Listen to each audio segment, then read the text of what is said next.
2011, I'm on top of the world. I live in San Diego, on the water, on the beach, with two beautiful girls, happily married, run a big company, and I decided at the age of 40 to get in the best shape of my life.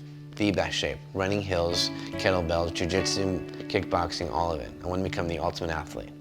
Sure enough, I did so. I started training with Navy SEALs and the local wrestling team. And the next thing you know, I wake up and I'm in diapers and I'm paralyzed.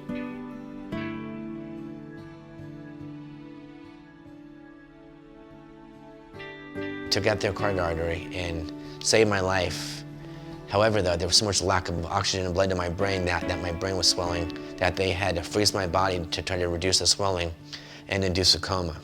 That didn't work either, so my brain started to swell so bad that it started to come out the backside of my head, which means they had to do a craniectomy, which is they had to remove a part of my skull to relieve the swelling of my brain. And I woke up, vision, hearing, speech, everything was totally off. Nothing worked. Memory was gone. I couldn't use my iPhone, I couldn't write, I couldn't read, I couldn't tell time. Didn't know faces. When that stroke happened, my brain was short-circuited, so everything got shut off. Imagine your computer at your house just turns off and you gotta reboot it. So they had to reboot my brain.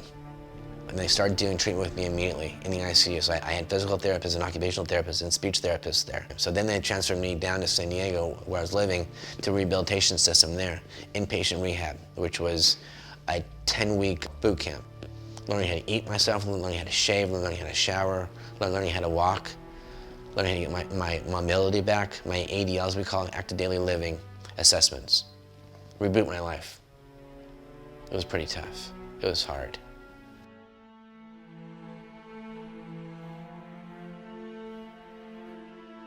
So I had therapists come to my house to rehabilitate me at my house. I had to walk on my stairs, had to get in my bed, had to take a shower. I had to learn everything all over again at my own house. Where before it came like second nature, now I had to learn how to walk the steps again.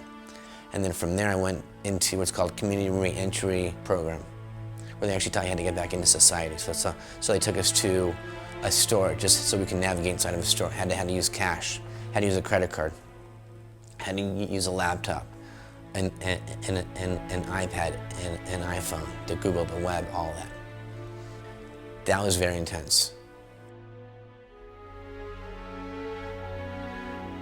If you don't have health insurance or money and you have a severe head injury, you'll never get better.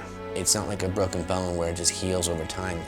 We're still learning about the brain, and that it takes many months or many years just to re-heal itself. Where I wasn't able to walk, I probably spent hundreds of hours, if not thousands of hours, learning how to walk again. If that was cut in half, I wouldn't be walking. I'd still be in a wheelchair. And there's people who can walk right now that aren't allowed the luxury of therapy and are left in a wheelchair. I'm not a miracle.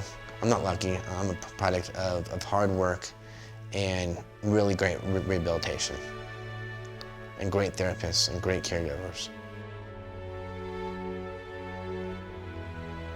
I saw way too many people leave rehab early, and it killed me.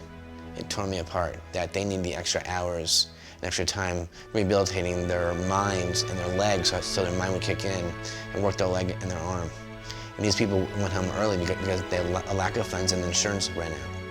So my scholarship will provide them thorough therapy. Because on a scholarship, people like those veterans who need more rehabilitation, whether it's psychotherapy or physical therapists, psychiatrists, dealing with post-traumatic stress disorder, or just dealing with life in general, how to get back into normal society, how to get back to working again.